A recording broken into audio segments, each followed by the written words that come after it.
In the quiet town of Willow Creek, nestled between rolling hills and dense forests, strange whispers began to circulate.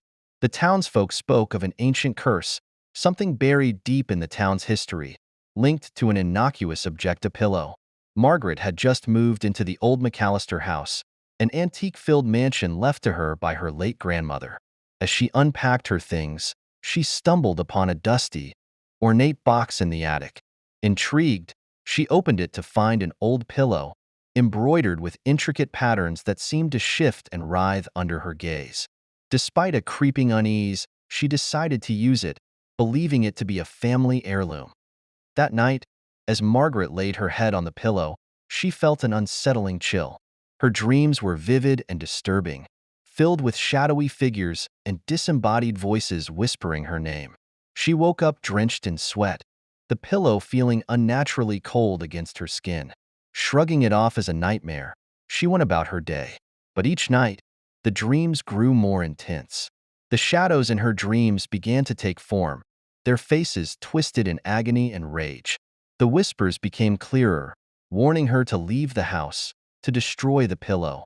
One night, she dreamt of a young woman, eyes wide with terror, screaming soundlessly as she was suffocated by the pillow. Desperate for answers, Margaret visited the town's library, hoping to uncover the history of the pillow.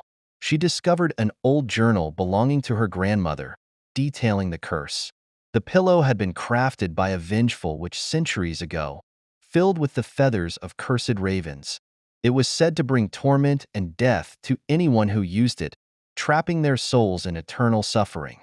Realizing the gravity of her situation, Margaret decided to destroy the pillow. She threw it into the fireplace, watching as the flames consumed it.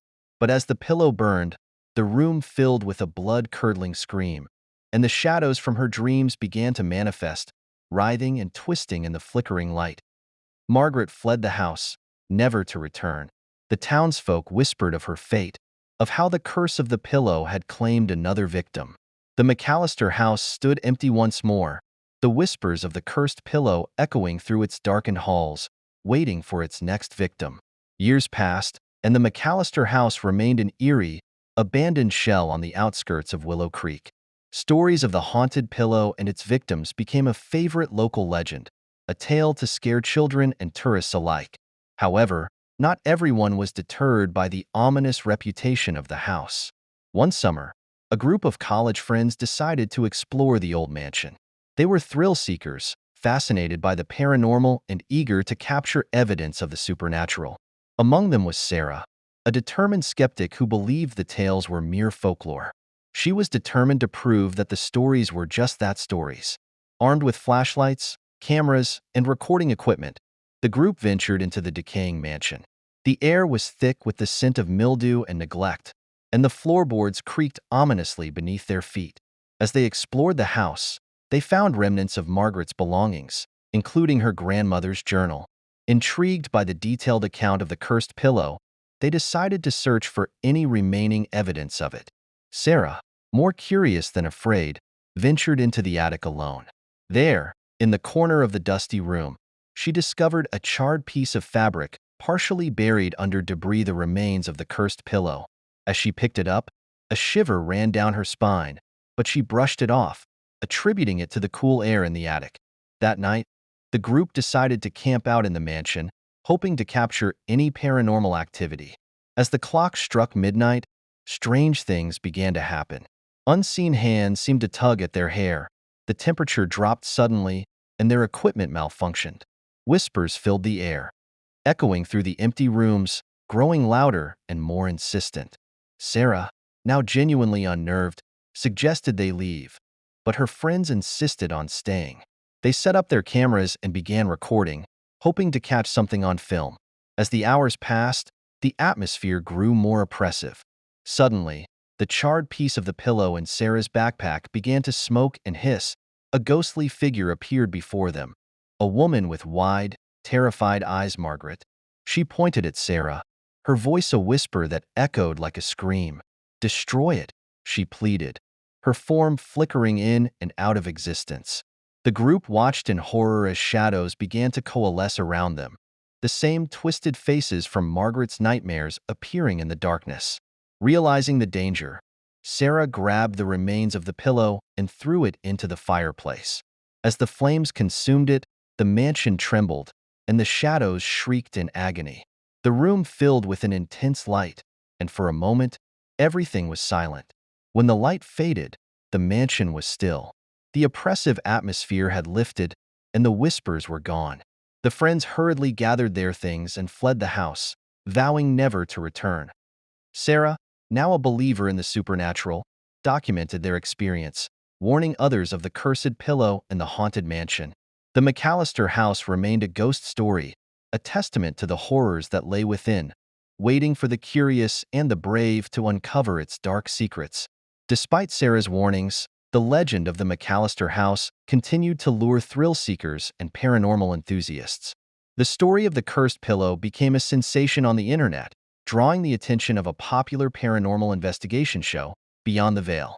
The show's host, Jackson Hart, was known for his skepticism and brash approach to debunking supernatural claims. Determined to prove that the McAllister house was just another overblown urban legend, Jackson and his crew decided to film an episode at the infamous location. Arriving at dusk, the crew set up their equipment, filling the house with bright lights and cameras. Jackson, confident and cocky, began his usual routine, mocking the supposed curse and challenging any spirits to show themselves. As the night wore on, the crew experienced minor disturbances, cold spots, faint whispers, and flickering lights, but nothing that couldn't be explained away by old wiring and drafts. However, as midnight approached, the atmosphere in the house grew tense. Jackson, alone in the attic where Sarah had found the remnants of the pillow, began to feel an overwhelming sense of dread. The air thickened, and a low hum filled the room. His bravado faltered as he saw a shadow move in the corner of his eye. He turned to see a figure, Margaret, staring at him with hollow, pleading eyes. Panicking, Jackson called out to his crew, but his voice seemed to be swallowed by the oppressive silence. Margaret's apparition moved closer, her form flickering like a faulty projection. "Destroy it," she whispered, her voice layered with countless others, a chorus of trapped souls.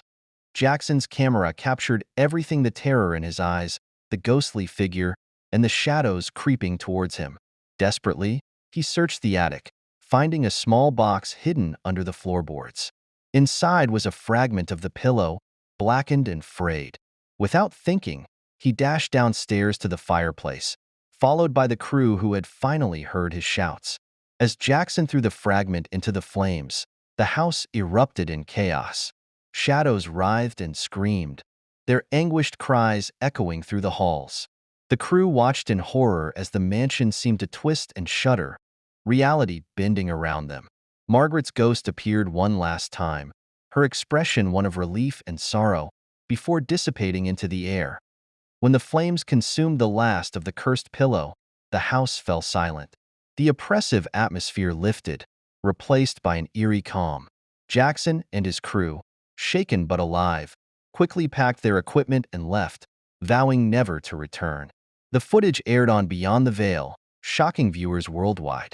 Jackson, now a believer, spoke of the real dangers of dabbling with cursed objects and haunted places.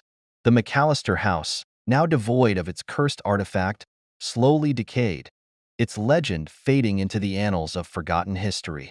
But the tale of the cursed pillow and the horrors it wrought remained a chilling reminder of the unseen dangers that lurk in the shadows.